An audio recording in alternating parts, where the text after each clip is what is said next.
Reka dukomeze n'inkuru yacu yitwa ubuzima bw'imvange. Iyi ni episode ya 5.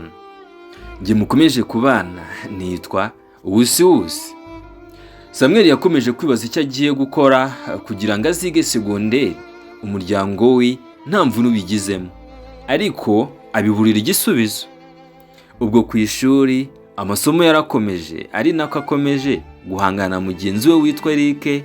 Bahuriye aho ku ishuri ndetse bahita baba n'inshuti cyane kubera ko bose bari abanyabwenge. Ubwo nibo bahataniraga umwanya wa mbere. Iyo umwe yabaga uwa mbere undi yabaga uwa kabiri. Mu rugo naho barumuna ba Samuel bari barakuze nabo baratangiye ishuri. Bucura bwabo ari we witwa John bisa nkaho atakundaga kwiga ugereranyije na mukuru we wakurikiraga Samuel witwa Jack. Uyu John yabaga ari ugusunikiriza ndetse no ku ishuri ubonaga ko kwiga bitamufasheho. Rimwe na rimwe mama akamuha ikintu cyiza kiramushimisha ngo akunde ajye kwiga, ariko n'ubundi akagenda yiciraguraho ubona atabishaka. Jack we yari umwana mwiza witonda, mbese ugaragaraho ikinyabupfura. Ku ishuri ntiyari umuhanga cyane gusa, ariko kandi nanone ntiyari n'umuswa. Yari mu bana bagerageza. Papa na mama bari babayeho bishimye, mbese ubona nta kibazo bagifite kibahangayikishije. Ubwo icyari gisigaye yari ukwita ku bana babo, bagashimishwa no kubabona batera imbere. Umunsi ku munsi babaga bakurikirana amakuru y'umwana wabo Samuel wabanaga na mushiki we Benita aho yari yarashakiye. Benita nawe wakundaga ababyeyi be cyane, kandi kubera ahantu yari yarashakiye hari kure cyane bitari gupfa kumworohera ko yajya basura kenshi. Buri gihe uko yahembwaga yagiraga icyo abagenera, nabo bakagura ibyo bari bakeneye batari bafite. Ibyo bigatuma ababyeyi bishima cyane ndetse bakanamukunda, gusa ari nako bamukumbura. Umunsi umwe ari muri weekend, Samuel birumvikana ntabwo bari bizi, ahubwo yari arimo atembera azenguruka ahantu hamwe hafi y'aho bari batuye. Uko yakomezaga kugenda ariko yaje kwisanga ahantu hakorerwa umushinga usanzwe ufasha abana muri byinshi bitandukanye. Hari umukecuru w'umuzungu uwuhagarariye mu Rwanda. Ubwo Samuel yaje kumurabukwa, gusa nta kindi yahise atekereza. Muri w'indani yahise yibwira mu mutima ati, uriya muzungu ngomba kumuvugisha uko byagenda kose. Atabitekerejeho byinshi, atanitaye ku bantu bari bari aho, yahise yinjira agenda aganaho uwo muzungu ari. Ariko ataramugeraho neza yahise agabanya uko yagendaga, atangira kugenda buke buke, ari nako yitegereza abari aho bose, yibwira mu mutima we ati, ntabwo nahita muvugisha aka kanya, bisa nkaho afite ibyo ahugiyemo, ntabwo twabasha kuganira neza nk'uko mbishaka. Ubwo yahise ava kuri icyo gitekerezo maze ahita yicara aho hageze, ariko agakomeza kumucungisha ijisho. Gahunda bari barimo yaje kurangira, maze uwo mukecuru w'umuzungu n'abamuherekeje bagenda bagana ku modoka nk'abagiye kugenda.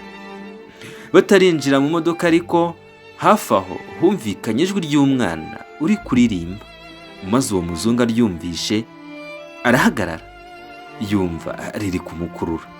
Umwana nawe yakomeje kuririmba, yari indirimbo y'Icyongereza ariko yo gushimira Imana. Uwo mwana yahise agera neza aho wa muzungu yari ari. Uwo mwana nta wundi wari we, yari Samuel. Akimugeraho yahise asuhuza uwo muzungu mu Cyongereza cye gike yarazi. Abari kumwe n'uwo muzungu batangiye kumubwira ko amasaha ari kubasiga, ko yaza bakagenda. Nuko arababwira ngo nibabe baretse abanza avugane n'uwo mwana. Samuel wari ufite utugambo twinshi, batangiye kuganira ubona uwo muzungu yakishimiye cyane. Ariko kubera Icyongereza cy'uwo muzungu cyari cyinshi cyane kandi kigoye ko Samuel acyumva, byasabye ko uwo muzungu ahamagara umusemuzi we ngo abafashe abumvikanishe. Umusore wagendanaga nawe amusemurira yahise ahagera, maze ibiganiro birakomeza hagati ya Samweli n'uwo muzungu. Baganiriye byinshi, amubwira ukuntu yakunze impano ye yo kuririmba, ndetse anamubwira uburyo ari umwana mwiza wifitiye icyizere. Yamubajije nimba yiga. Samweli nawe amubwira ko ari mu mwaka wa nyuma usoza amashuri abanza, ndetse ko azakora ikizami kimujyana muri segonderi. Umuzungu yamwifurije amahirwe masa, ndetse amusigira email aramubwira ngo azamwandikire kandi natsinda azamubwira. Ubwo umuzungu yamusezeyeho maze yinjira mu modoka ubona yishimye, maze baragenda. Samweli nawe asigara yumva ibyishimo byamurenze, maze ahita afata inzira yerekeza mu rugo arataha. Benita n'umugabo we bari bagiye gusenga, batunguwe no gutaha bagasanga mu rugo nta muntu uhari, kandi bari bahasize Samweli ngo yite ku byo mu rugo. Benita yatangiye kwibaza aho Samweli yagiye, nyine ubona anarakaye cyane. Niko kuvuga ati, ubu se uyu muhungu yagiye? Ko ndabona atangiye kunanirana, nzamushobora. Ndabona amaherezo agomba gusubira mu rugo. Nimba atangiye kwiha amategeko ye, yabona ngiye nawe akagenda, ntabwo twazabihuzaho. Oya. Muri ako kanya Benita akibaza byinshi, Samweli yahise aza yirukanka, ndetse yahagira ubona ku isura ye afite akanyamuneza n'utugambo twinshi, agira ati, Benita mushiki wanjye, mwaje mbese? Ese ko noneho uyu munsi mwatashye kare? Amateraniro ararangiye kano kanya? Ntabwo nabyiyumvisha ko mwaba mwatashye. Benita urakaye cyane, Samweli ntiyamuhaye akanya na gato ko kumutonganya cyangwa se ngo amubaze aho avuye. Ahubwo yakomeje kuvuga amagambo menshi kugeza aho avuze amagambo asekeje, birangira Benita ashwanyutse araseka. Samweli yakomeje abwira Benita ati, wambwiye ko kwiga segonderi bihenze, ndetse numva binteye n'ubwoba bw'ukuntu nziga, ababyeyi banjye ndi kubagora. Gusa ariko kuri ubu ntibikiri ikibazo kuri njye, nziga kandi nzaba mbayeho neza cyane. Benita ntiyasobanukiwe neza ibyo Samweli ari kuvuga, niko kumubaza ngo, ese uri kuvuga ibiki wa mwana we? Ahantu wari wagiye ni ibiki baguhaye biri gutuma uvugishwa? Samweli yabanje gusekamo, niko kuvuga ati, aha, yego ndabizi ntiwapfa kubyemera, ariko ubu tuvugana njye ndi inshuti y'umuzungu kandi ukomeye cyane. Benita kumva ayo magambo yahise aseka cyane ati, inshuti y'umuzungu? Wakana se we, wowe wajya inshuti y'umuzungu wayikurahe? Ariko ahari n'ibyo warose ugira ngo ni ibyanyabyo. Mbisa reka nigendere, urimo kunyicira igihe. Ubwo Benita yahise ava aho ngaho nk'ugiye kwinjira mu nzu, maze Samweli ahita avuga ati,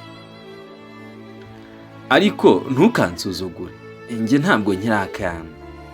Ubwo ahita amwereka rwa rupapuro ruriho email ya wa muzungu, maze Benita ararwitegereza aranarusoma, maze arikanga cyane. Niko kuvuga ati, Samwe, uru rupapuro ninde waruguhaye? Uzi koko bishoboka ko byaba ari ibyanyabyo? None se umuzungu mwahuriye? Samweli yahise amera nk'umwiyemeyeho, niko kumubwira ngo, mushiki wa, ntuzongere kunsuzugura rega. Ubwo yamubwiye byose, uburyo yahuye n'uwo muzungu n'uburyo yamuhayemo email. Benita utarusobanukiwe n'ibigendanye na email yabwiye Samweli ko atabyizera, maze ahita ajya kureba umugabo we, bisa nkaho we yari abisobanukiwe. Ariko muri ako kanya nta telefone cyangwa se ikindi kintu cyari cyo cyose cyari kubafasha gukoresha email bari bafite ngo barebe koko ko ari iya nyayo. Babona ni ibintu byabagora cyane, maze bahitamo gutuza barabireka, ariko ako gapapuro ntibakajugunya, barakabika. Samweli wari wizereye muri uwo muzungu we ntiyataye icyizere, ahubwo yakomeje kwiga n'umuhate. Intego ye ari ukuzatsinda ikizami. Iminsi yakomeje kwisunika, ari nako iminsi yo gukora ikizami yegereza.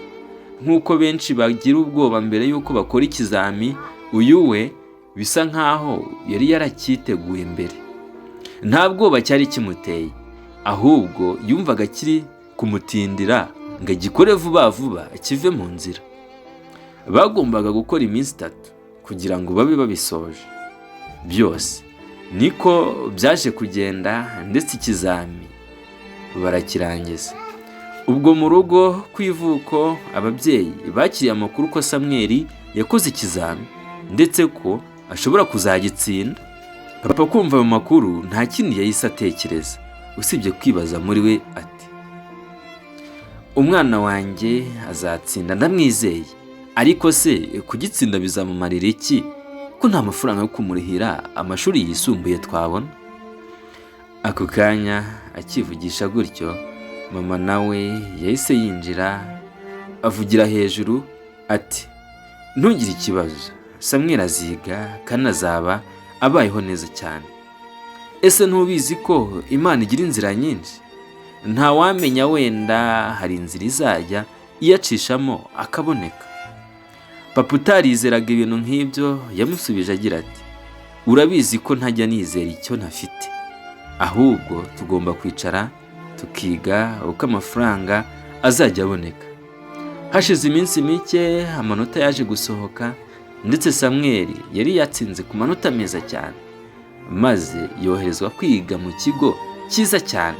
Benita nawe yatangiye kwibaza uko Samweli aziga, niko kumubwira ngo reka tubimenyeshe ababyeyi maze batangire bashaka amafaranga. Samweli utarigeze yumva ko yakwiga arushya umuryango we yahise amubwira ngo, oya, ntubibabwire, ntabwo nshaka kubarushya, ahubwo munshakire ka gapapuro nahawe na wa muzungu. Benita acyumva iby'agapapuro arikanga ati, ngo agapapuro kariya se urumva karagufasha iki?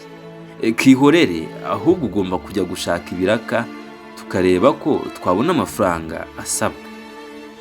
Samweli yakomeje kumuhatiriza ngo amushakira ku gapapuro, maze birangira Benita agiye kukareba aho yakabitse, ariko kubw'amahirwe ye make ntiyakabona.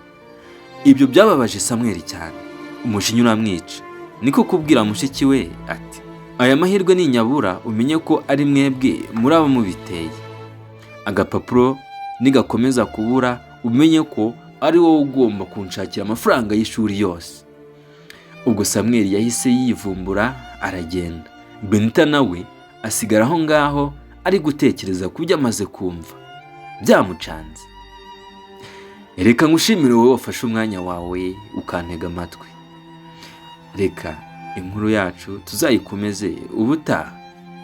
Mwari kumwe nanjye Wusi. Imana ikomeze ibarinde.